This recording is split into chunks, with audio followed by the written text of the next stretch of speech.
Une femme meurt toutes les 9 minutes. Savez-vous pourquoi? Parce qu'elle a voulu disposer de son propre corps. 64 000 femmes avortent illégalement dans le monde. Dans le monde et chaque jour. Ces avortements illégaux sont le fruit de lois qui vont à l'encontre des droits des êtres humains. Puisque, je vous le rappelle, les femmes, au même titre que les hommes, sont des humains. Avez-vous déjà entendu parler des faiseuses d'anges? Jamais. Ce sont des femmes qui agissent volontairement de façon à interrompre la grossesse d'une autre femme. Cette pratique a un nom, depuis 1877. Mais depuis quand existe-t-elle réellement? Ces interventions se pratiquent illégalement par des méthodes les plus dangereuses.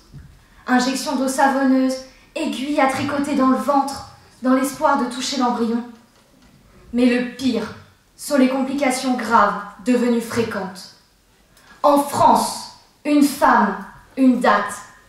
17 janvier 1974, il y a 46 ans, jour pour jour, grâce à la courageuse Simone Veil, une loi encadrant une dépénalisation de l'avortement est votée.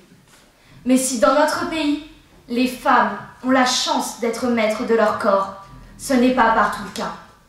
Même en Europe ou aux États-Unis. En Italie, par exemple, 80% des médecins, sous la peur des groupes anti-avortement, refusent d'en pratiquer. En Pologne, une loi contre l'avortement est en pourparlers. L'Alabama a voté le 15 mai 2019 la loi la plus répressive des États-Unis contre l'avortement. Bobby Singleton, membre démocrate du Sénat, a déclaré « Vous dites à ma fille, tu ne comptes pas dans l'État de l'Alabama. Les hommes peuvent te violer et tu auras ce bébé si tu tombes enceinte. » De cette loi horrible est né le très célèbre slogan, devenu viral sur les réseaux sociaux, « Men shouldn't be making law about women's body » ou en français, « Les hommes ne devraient pas légiférer à propos du corps des femmes ». Comment peut-on, en 2020, pouvoir supprimer aux femmes un droit qui devrait être sans possibilité de négociation? Ainsi en France, pour combien de temps encore pensez-vous que les femmes pourront disposer de leur propre corps?